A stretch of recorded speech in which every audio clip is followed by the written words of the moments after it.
प्रधानमंत्री नरेंद्र मोदी ने बीते 9 जनवरी को गुरु गोविंद सिंह की जयंती पर यह घोषणा की थी कि 26 दिसंबर को गुरु गोविंद सिंह के बेटों बाबा जोरावर सिंह और बाबा फतेह सिंह की शहादत को वीर बाल दिवस के रूप में मनाया जाएगा।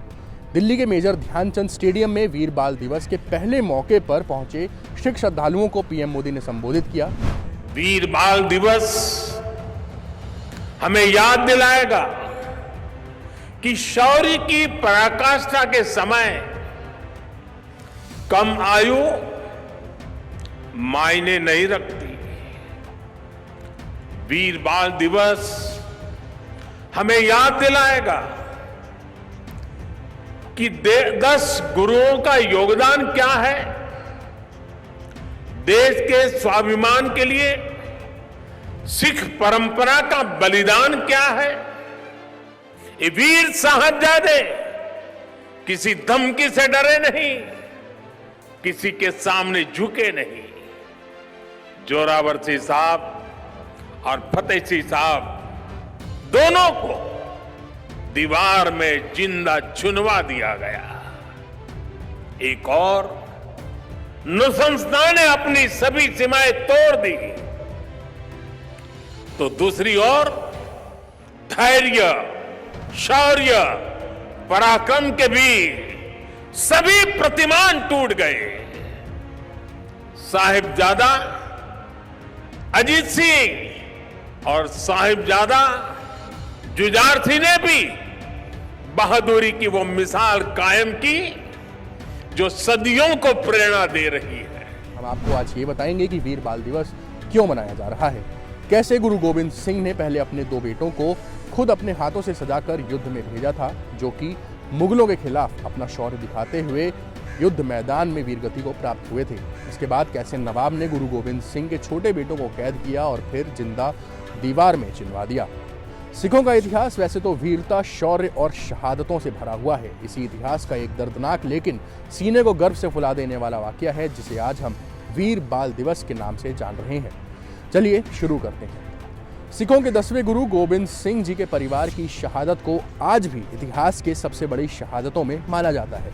छोटे साहिबजादों का स्मरण आते ही लोगों का सीना गर्व से चौड़ा हो जाता है और सिर श्रद्धा से झुक जाता है। देश में पहली बार प्रधानमंत्री नरेंद्र मोदी के ऐलान के बाद आज यानी 26 दिसंबर को गुरु गोविंद सिंह जी के छोटे साहिबजादों बाबा जोरावर सिंह की और बाबा फतेह सिंह की साहस को श्रद्धांजलि देने के लिए वीर बाल दिवस पूरे देश और विदेश में मनाया जा रहा है। ये सिलसिला अब तब तक जारी रहेगा जब तक कि अंग्रेजी कैलेंडर के आखिरी महीने में 26 दिसंबर की तारीख रहेगी।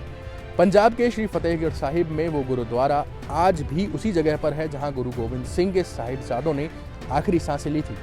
इतिहास के पन्नों को पलटे तो पता चलता है कि 17वीं शताब्दी में मुगलों ने अचानक ही आनंदपुर साहिब के किले पर हमला कर दिया था। गुरु गोविंद सिंह जी खुद मुगलों से लड़ना चाहते थे, लेकिन बाकी के सिखों ने उन्हें कहा कि यहाँ से चलना चाहिए, लड़ना नहीं है। इसके बाद गुरु गोविंद सिंह अपने परिवार सहित अन्य सिखों ने आनंदपुर साहिब के किले को छोड़ दिया और वहां से वो रवाना हुए। जब सभी लोग सरसा नदी को पार कर रहे थे, उस दौरान पानी का बहाव इतना ज्यादा तेज हो गया था कि पूरा परिवार बिछड़ गया। बिछड़ने के बाद गुरु गोविंद सिंह और 2 बड़े साहिबजादों बाबा अजीत सिंह और बाबा जुझार सिंह चमकौर पहुंच गए। माता गुजरी, दोनों छोटे साहिबजादे बाबा जोरावर सिंह और बाबा फतेह सिंह और गुरु साहिब के सेवक रहे गंगू, ये सब गुरु साहिब अन्य सिखों से अलग हो गए। इसके बाद गंगू इन सबको अपने घर ले आया, लेकिन उसने सरहिंद के नवाब वजीर खान को जानकारी दे दी। इसके बाद वजीर खान ने माता गुजरी और दोनों छोटे साहिबजादों को कैद कर लिया। 22 दिसंबर को चमकौर की लड़ाई शुरू हुई थी, जिसमें सिख और मुगलों की सेना आमने सामने थी।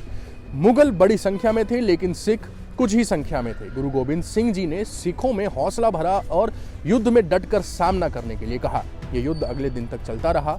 युद्ध में सिखों को शहीद होता देख दोनों बड़े साहिबजादों बाबा अजीत सिंह और बाबा जुझार सिंह ने एक एक कर युद्ध में जाने की अनुमति गुरु साहिब यानी गुरु गोविंद सिंह से मांगी। गुरु साहिब ने उन्हें अनुमति भी दी और उन्होंने एक के बाद एक मुगलों को मौत के घाट उतारना शुरू किया। इसके बाद वह दोनों भी शहीद हो गए। आपको बता दें कि गुरु गोविंद सिंह ने अपने हाथों से अपने बेटों को तैयार किया था युद्ध में जाने से पहले। यह पूरा हफ्ता ही सिख पंथ के लिए भावुक कर देने वाला है। 24 दिसंबर को गुरु गोविंद सिंह जी भी इस युद्ध में उतरना चाहते थे, लेकिन अन्य सिखों ने अपने अधिकारों का इस्तेमाल किया और उन्हें युद्ध में जाने से रोक दिया। मजबूरन गुरु साहिब को वहाँ से निकलना पड़ा। इसके बाद वहाँ सिख मैदान में लड़ते हुए शहीद हो गए। यहाँ से निकलने के बाद गुरु गोबिंद सिंह जी एक गांव में पहुँचे जहाँ उन्हें बीबी हरशरण कौर मिली, जो गुरु साहिब को अपना आदर्श मानती थी। हरशरण कौर को जब युद्ध में शहीद हुए सिखों और साहिबजादों की जानकारी मिली तो वो चुपके से चमकौर पहुंची और शहीदों का अंतिम संस्कार करना शुरू किया, जबकि मुगल ऐसा नहीं चाहते थे। वह चाहते थे कि चील और जो गिद्ध होते हैं वो इन्हें खा जाएं। जैसे कि मुगलों के सैनिकों ने बीबी शरण कौर को वहां देखा, उन्होंने उन्हें भी आग के हवाले कर दिया और वह भी शहीद हो गईं। इसके बाद आता है बाबा फतेह सिंह और बाबा जोरावर सिंह का किस्सा। एक तरफ तो गुरु गोविंद सिंह की फौज मुगलों से युद्ध में उलझी हुई थी, 2 बड़े साहिबजादे वीरगति को प्राप्त हो चुके थे। वहीं दूसरी तरफ जो परिवार बिछड़ा था वो भी मुगलों की कैद में था। तारीख आई 26 दिसंबर। सरहिंद के नवाब वजीर खान ने माता गुजरी और दोनों छोटे साहिबजादे बाबा जोरावर सिंह और बाबा फतेह सिंह को एक ठंडे बुर्ज में खुले आसमान के नीचे कैद कर रखा था। वजीर खान ने दोनों छोटे साहिबजादों को अपनी कचहरी में बुलाया और डरा धमकाकर उन्हें धर्म परिवर्तन करने को कहा।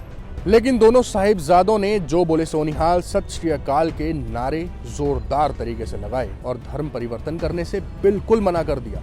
वजीर खान ने फिर धमकी देते हुए कहा कि कल तक या तो वो अपना धर्म परिवर्तन कर लें या फिर मरने के लिए तैयार रहे। यहाँ एक छोटा सा किस्सा ये भी है कि वजीर खान ने अपने दरबार में जब उन्हें बुलाया था तो उसका दरवाज़ा छोटा रखा था ताकि गुरु के बेटे जब आए तो वो सिर झुकाकर आए। लेकिन जोरावर सिंह और फतेह सिंह भी कम नहीं थे। दरवाजे में उन्होंने पहले अपने पैर रखे जिससे कि उन्हें झुकना ना पड़े। इससे वजीर खान और ज़्यादा चिढ़ गया था। धर्म परिवर्तन न करने का जोरदार ऐलान किया था जोरावर सिंह और फतेह सिंह ने। दोनों की उम्र भी बेहद कम थी, लेकिन हौसला 1.25 लाख से 1 के लड़ने वाला था।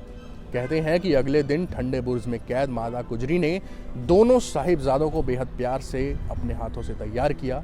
दोबारा से वजीर खान की कचहरी में भेजा गया। यहाँ फिर वजीर खान ने उन्हें एक बार फिर कहा कि धर्म परिवर्तन करें, लेकिन छोटे साहिबजादों ने फिर इनकार किया और फिर जयकारे लगाने भी लगे। यह सुन वजीर खान तिलमिला उठा और दोनों साहिबजादों को जिंदा दीवार में चिनवाने का हुक्म दे दिया और साहिबजादों को शहीद कर दिया।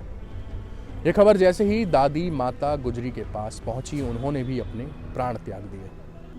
ऐसे ही तमाम किस्से कहानियों और जानकारियों के लिए आप देखते रहें टाइम्स नाउ भारत का डिजिटल प्लेटफॉर्म। आप हमारे यूट्यूब चैनल को सब्सक्राइब करें, फेसबुक पर हमें लाइक और फॉलो करें, ट्विटर पर हमें फॉलो करें। धन्यवाद।